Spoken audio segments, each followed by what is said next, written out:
چہرے کا رخ ایک طرف کر کے ناگواری ظاہر کی۔ عجیب کوئی بدتمیزی سے بے باک لڑکی ہے۔ دانیال کے ماتھے پر پھر سے ناگواری کے بل آ گئے تھے۔ یہ تو بہت اچھی بات ہوئی، کیونکہ میں تو خود آپ سے شادی کرنے پر رضامند نہیں ہوں، بڑے سنجیدہ انداز میں کہا اور لبوں پر پھر سے زبان پھیری۔ یہ تو بس میری اماں کا دل آ گیا ہے آپ پر۔ جیبوں سے ہاتھ نکال کر ہوا میں سیدھا کرتے ہوئے کہا۔ تو آپ منع کر دیں؟ ماہم نے فوراً تیزی سے کہا۔ کیوں؟ میں کیوں کروں؟ آپ کریں منع۔ دانیال نے بھویں اچکا کر کہا۔ مجھے تو ویسے بھی اپنی اماں کی پسند سے شادی کرنی ہے، اب ان کو آپ پسند ہے تو میں کیا کر سکتا ہوں؟ ان کے لیے میں آپ کو ساری عمر بھی برداشت کر سکتا ہوں، بڑے لاپرواہ انداز میں کہا تھا۔ سامنے کھڑی ماہم کی جیسے تن بدن میں آگ لگ گئی تھی۔ کیا مطلب برداشت کر سکتا ہوں؟ دانت پیس کر اور آنکھیں سکیڑ کر کہا۔ مطلب سمجھانے کا میرے خیال سے یہ مناسب وقت اور موقع نہیں ہے۔ آپ کو منع کرنا ہے شوق سے کرے، لیکن میری طرف سے معذرت۔ ہاں، بڑے انداز میں باروب لہجے میں دو ٹوک کہا۔ ماہم کا غصے سے چہرہ لال ہو گیا، کچھ کہنے کے لیے منہ کھولا ہی تھا کہ دانیال پھر سے بول پڑا۔ نیچے جائیں، رات بہت ہو رہی ہے۔ وہی باروب انداز، تھوڑا سا پیچھے ہو کر اسے ہاتھ کے اشارے سے نیچے جانے کا کہا۔ میری مرضی، میں جب بھی جاؤں، آپ جائیں۔ اس کے روب چلانے کے انداز پر ماہم جل کر رہ گئی، ناک پھلا کر کہا۔ نہیں، آپ جائیں پہلے، میں کچھ دیر ٹھہر کر جاؤں گا، ایسے لوگوں کی نظروں میں آئیں گے۔ دانیال نے پھر سے باروب انداز میں ہی کہا تھا۔ وہ حیران کھڑی بھویں اچکائے اس کے انداز کو دیکھ رہی تھی۔ جائیں پلیز۔ دانیال نے پھر سے ہاتھ کا اشارہ کیا تھا اور وہ پیر پٹکتی چل دی تھی۔ کیوں اماں کو بار بار منع کر رہے؟ پاگل، ایسی کوئی پیاری لڑکی ہے؟ فروہ کی آواز فون سے ابھری تھی، جس پر شرٹ کا کالر ٹھیک کرتے کرتے اس کے ہاتھ تھم سے گئے تھے۔ اچھا، تو پہنچ گئی تم تک بھی خیر خبر؟ تن سے بھی مسکراہٹ چہرے پر سجا کر وہ بولا تھا۔ رات کا سارا منظر آنکھوں کے آگے گھوم گیا۔ اگر وہ اس سے بیزار تھا تو وہ اس کے مزاج سے نہیں، تو خوش تو وہ بھی نہیں تھی۔ ساری رات اس بات نے بے چین کیے رکھا تھا اسے۔ ہاں تو ابھی تصویر دیکھی اس کی، سچ کہوں بس یہی ہونی چاہیے بھابھی میری۔ فروہ چہک رہی تھی۔ ہاں، اماں کے بعد ایک تمہاری ہی کمی تھی، پوری ہوئی۔ دانیال نے ٹھنڈی سانس بھری تھی۔ محترمہ تو شاید آج انکار کر دے۔ لب بھینچ کر اس کی رات والی بات کو سوچا۔ تمہاری اطلاع کے لیے عرض ہے، ہاں کر چکا ہوں میں۔ فروہ کو اتنا کہہ کر خوش کر دیا تھا اور اس کی خوشی پر لب اس کے بھی مسکرا دیے تھے۔ اچھا، بڑی بات ہے، فروہ نے کہہ کہا لگاتے ہوئے چھیڑنے کے انداز میں کہا۔ کوئی بات نہیں، عجیب کوئی بے وقوف قسم کی لڑکی ہے، صرف شکل ہی ہے، عقل سے تو پیدل ہے۔ دانیال نے مسکراہٹ دبائی۔ پیاری تو وہ تھی، اس کی بات پر تو دل بھی سرخم کیا تھا۔ اچھا، بڑی بات ہے، فروہ نے کہہ کہا لگاتے ہوئے چھیڑنے کے انداز میں کہا۔ کوئی بات نہیں، عجیب کوئی بے وقوف قسم کی لڑکی ہے، صرف شکل ہی ہے، عقل سے پیدل ہے۔ دانیال نے مسکراہٹ دبائی۔ پیاری تو وہ تھی اور اس بات پر تو دل نے بھی سرخم کیا تھا۔ اچھا، ایک تم ہی سمجھدار پیدا ہوئی ہو اس دنیا میں، فروہ نے چڑھانے کے سے انداز میں کہا۔ ہاں وہ تو میں ہوں، ایک نظر خود کو سامنے لگے شیشے میں دیکھا تھا۔ اچھا چلو، تمہاری تعریفیں سننے کے لیے نہیں فون کیا تھا میں نے، فروہ نے مصنوعی روٹنے کے سے انداز میں کہا تھا۔ خدا حافظ۔ فروہ کے خدا حافظ کا جواب دے کر وہ اب باہر کی طرف بڑھا تھا۔ اف ماہا، ارسا نے پاس کھڑی ماہم کے بازو پر زور سے چٹکی کاٹی تھی۔ ادھر دیکھ، پاگل لڑکی، اس کے لیے منع کر رہی ہو؟ پرجوش مگر دھیمے لہجے میں ماہم کے کان کے قریب سرگوشی کی تھی۔ ماہم نے اس کی نظروں کا تعاقب کیا تھا اور پھر چند لمحے تو مبہوت سی ہو گئی تھی۔ گرے چیک والے کوٹ پینٹ میں ملبوس وہ اس پر بجلیاں گلا رہا تھا، ایک دم سے جیسے دل پر گدگدی سی ہوئی تھی۔ کچھ عرصے کے بعد وہ پورے کا پورا اس کا ہونے والا تھا، ریڑھ کی ہڈی میں جیسے کرنٹ دوڑ گیا تھا۔ کیا پرسنالٹی ہے، ارسا نے پھر سے سرگوشی کی تھی۔ بڑی مشکل سے خود کو ارسا کے سامنے سنبھال پائی تھی۔ سو تو ہے، پر انداز تو چیک کرو ذرا اس کے، لگتا ہے جیسے کتنے برسوں سے مسکرایا نہ ہو۔ ہونٹ کو دانتوں میں دبائے اب وہ شرارت سے ارسا کو کہہ رہی تھی۔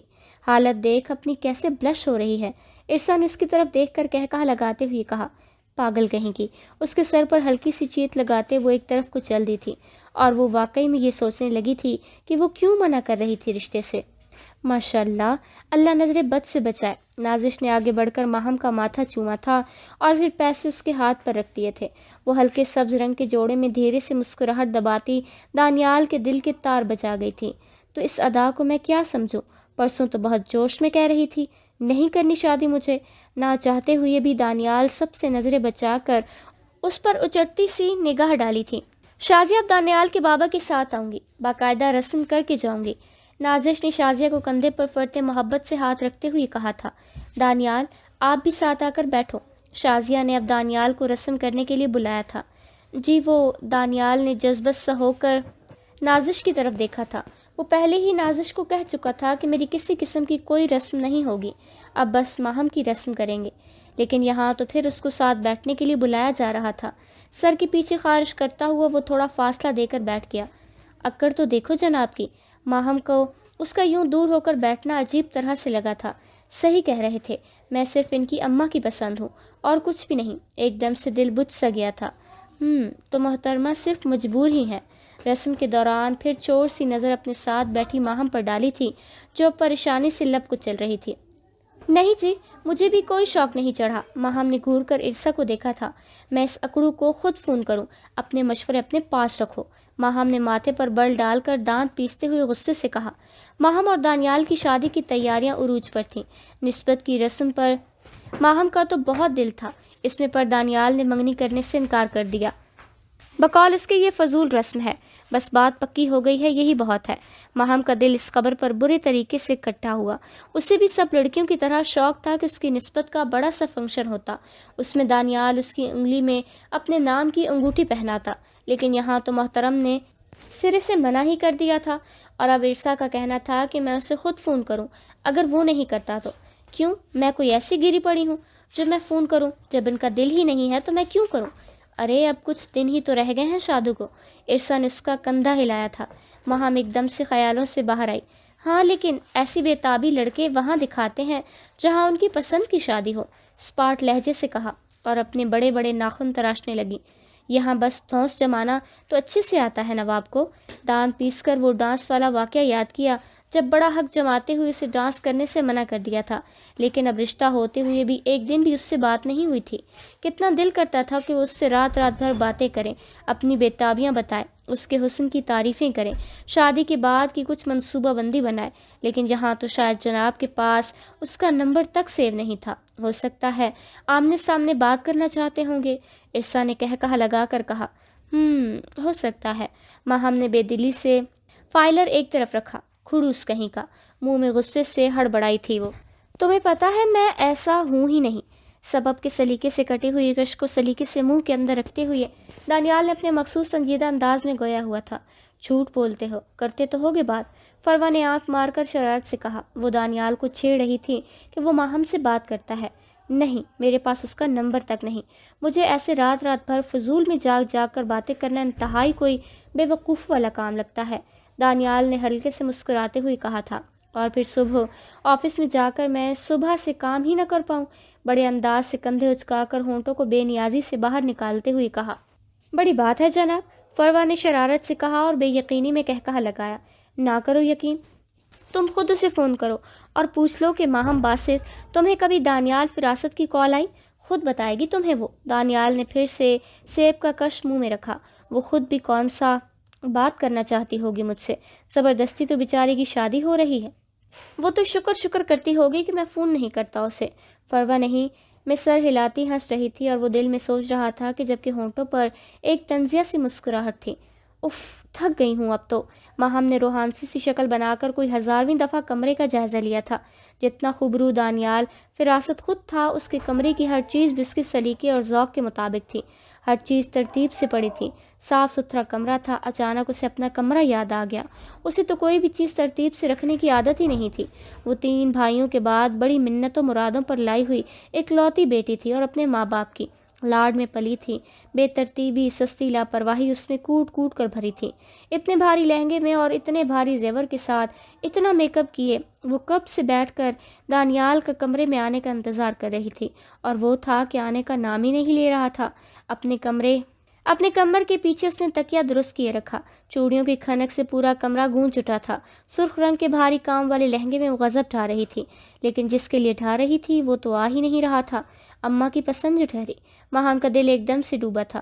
جو بھی تھا جس سے نسبت طے ہوئی تھی، تب سے دانیال کے نام پر ہی دل دھڑک جاتا تھا، اور اب نکاح کے بعد جب وہ پوری طرح اس کی بن کر کمرے میں بیٹھی تھی تو دل اور بھی اس کی محبت میں سرشار ہو رہا تھا۔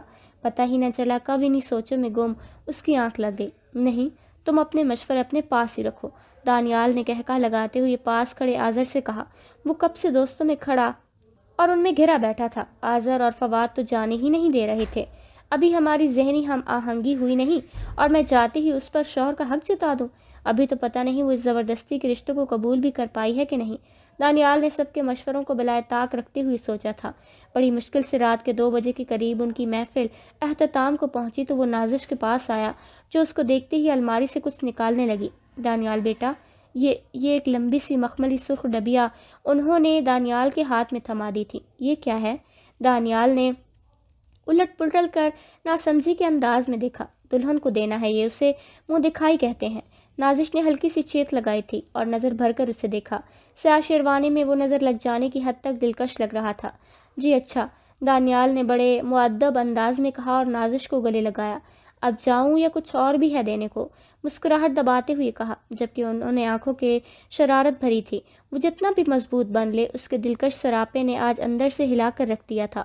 اس کو ہاتھ پکڑ کر جب سٹیج پر چڑھایا تھا تو وہ جو ایک نظر اس پر ڈال بیٹھا تھا وہ روح میں ہی کہیں گڑ گئی تھی۔ اب جب کمرے میں جانا تھا تو دل بے وجہ ہی بے ترتیب ہو رہا تھا۔ نہیں جاؤں؟ نازش نے آنکھوں کے نم کونوں کو صاف کیا اور شرارت سے چیخ کر اس کے کندھے پر لگائی۔ ہلکی سی دستک کی آواز کے بعد اس نے کمرے کا دروازہ کھولا تھا۔ خوشبوؤں سے مہکتے کمرے میں بیڈ پر وہ نیم دراز تھی۔ وہ جو کتنے ہی الفاظ ترتیب دیتے ہوئے کمرے میں آیا تھا، سب کے سب زمیں بوس ہو گئے تھے۔ وہ اس کا انتظار کرتے کرتے سو چکی تھی۔ آہستگی سے چلتا ہوا وہ بیڈ کے بالکل قریب آیا۔ وہ اپنے ہوش ربا حسن سمیت بھاری پلکوں والی آنکھیں موندے سکون سے سو رہی تھی۔ ماتھے پر لگی بندیا ایک طرف کو ڈھلک گئی تھی۔ مصنوعی کھانسنے کی آواز پر بھی وہ ٹس سے مس نہیں ہوئی۔ اتنی گہری نیند سوتی ہے کیا؟ اب اس کو اٹھانا کیسے ہے؟ یا پھر سوتے رہنے دینا ہے؟ زیادہ بہتر ہے، تھک بھی گئی ہوگی۔ دانیال نے آگے بڑھ کر اس کے تکیے کو درست کیا۔ وہ واقعی بہت گہری نیند میں تھی۔ وہ واش روم سے باہر نکلنے کے بعد شیشے میں اس کے عکس کو بار بار دیکھ رہا تھا۔ ہیٹ برش کو آہستہ سے سنگار میز پر بجایا تھا، پر ماہم پر کوئی اثر نہیں ہوا۔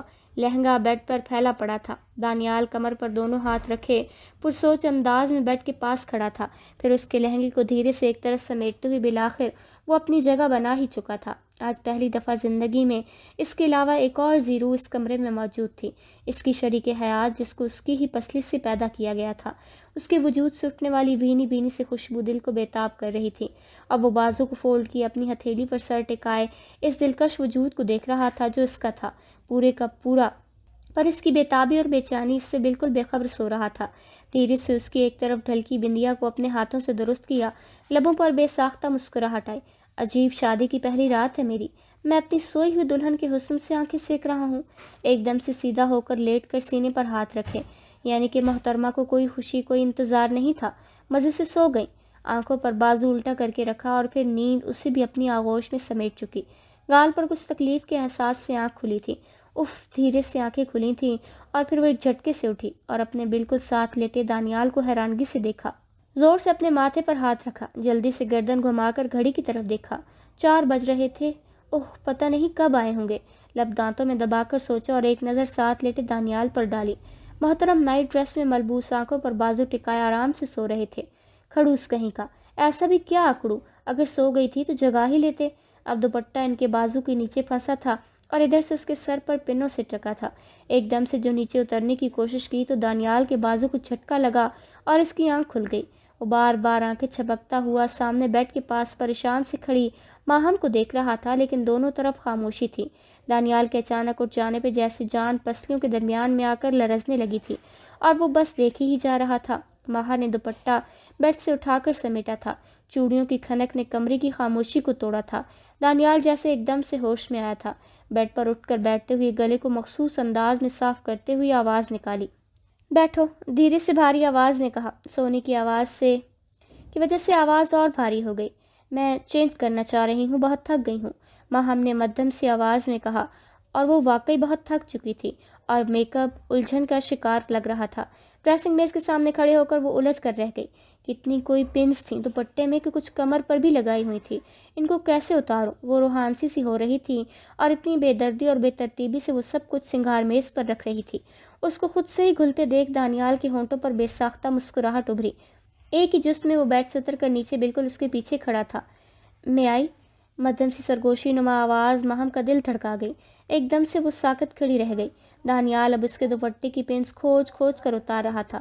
دوپٹے کو پکڑ کر کمر پر لگائی گئی پنس کو دھیرے سے پکڑ کر کھولا تھا۔ دوپٹے کے پلو لڑکتے ہوئے دانیال کے پاؤں پر گرے تھے۔ اب وہ کندھے پر لگی پنس کو کھول رہا تھا۔ ماہم کی ریڑھ کی ہڈی میں جیسے میٹھے رس کی سوئیاں چبھنا شروع ہو گئی، پلکیں گالوں پر لرزنے لگی۔ دانیال نے دھیرے سے اس کا رخ اپنی طرف موڑا۔ ماہم نے زور سے آنکھیں بند کی۔ دانیال کو اس کے انداز پر ہنسی آ گئی۔ کیا ہوا؟ کام کیوں رہی ہو؟ دانیال کی سرگوشی بالکل کان کے پاس ہوئی۔ اف! ماہم کو ایسا لگا کہ ابھی ڈھہ جائے گی۔ دل کی دنیا اتھل پتھل ہو کر رہ گئی تھی۔ اور بھی مدد چاہیے؟ کیا پنس تو اتر گئی ہیں؟ دانیال کی شرارت بھری آواز پر جیسے ہتھیلیاں ہی بھیگ گئیں۔ نہیں، لڑکھڑاتی آواز میں بس اتنا ہی کہہ کر وہ تیزی سے الماری کی طرف بڑھی، جبکہ دانیال اپنی ہنسی چھپاتا ہونٹوں پر انگلیاں رکھتا وہیں کھڑا رہا۔ اوہ! واش روم کی کنڈی اڑا کر وہ ایک دم سے دروازے کے ساتھ ٹیک لگا کر کھڑی تھی۔ یہ کیا ہے سب؟ اپنی غیر ہوتی حالت خود کو ہی سمجھ نہیں آ رہی تھی۔ پھر دانیال کے آخری فقرے کو یاد کر کے پھر سے ہتھیلیوں میں منہ چھپا لیا۔ اچانک نظر سامنے سنگار میز پر گئی تو جیسے دانیال کا سر گھوم گیا۔ ہر چیز اتار اتار کر یوں پھینک کر گئی تھی۔ اپنی صفائی اور سلیقہ پسندی کی پھڑکتی رگ کو بمشکل ضبط کرتا ہوا وہ بیڈ پر آ کر بیٹھا۔ وہ سرخ ڈبی میں سے نکلے نیکلس نما باریک چین کو ہاتھوں میں ڈالے دیکھ رہا تھا جب وہ دھلے منہ اور سادہ سوٹ میں ملبوس باہر نکلی۔ بیٹھو۔ دانیال نے پیچھے ہوتے اپنے ساتھ جگہ بنائی۔ وہ جذبت سی ہوتی دونوں لبوں کو بھینچ کر بیٹھ گئی۔ یہ منہ دکھائی۔ دانیال نے چین آگے بڑھاتے ہوئے مدھم لہجے میں کہا، اتنا تو پتہ نہیں کھڑوس کو خود پہناتے ہیں۔ ماہم نے کڑھ کر سوچا اور چین پکڑ لی۔ اسے رکھنا ہے یا پہننا ہے؟ ماہم نے مدھم سی آواز میں کہہ کر خاموشی کو توڑا۔ تمہاری مرضی۔ بھرپور نظر ماہم کے دھلی ہوئی شفاف دلکش چہرے پر ڈالتے ہوئے کہا۔ ماہم نے چین کو گلے میں ڈال کر آگے گھما کر بند کیا۔ ایک بات پوچھوں؟ دانیال ایک دم سے قریب ہوا۔ جی؟ اس کے اتنا قریب آ جانے پر چھنپ گئی تھی۔ پھر انکار کیوں نہیں کیا تھا؟ دانیال نے آنکھیں سکیڑ کر مسکراہٹ دباتے ہوئے کہا۔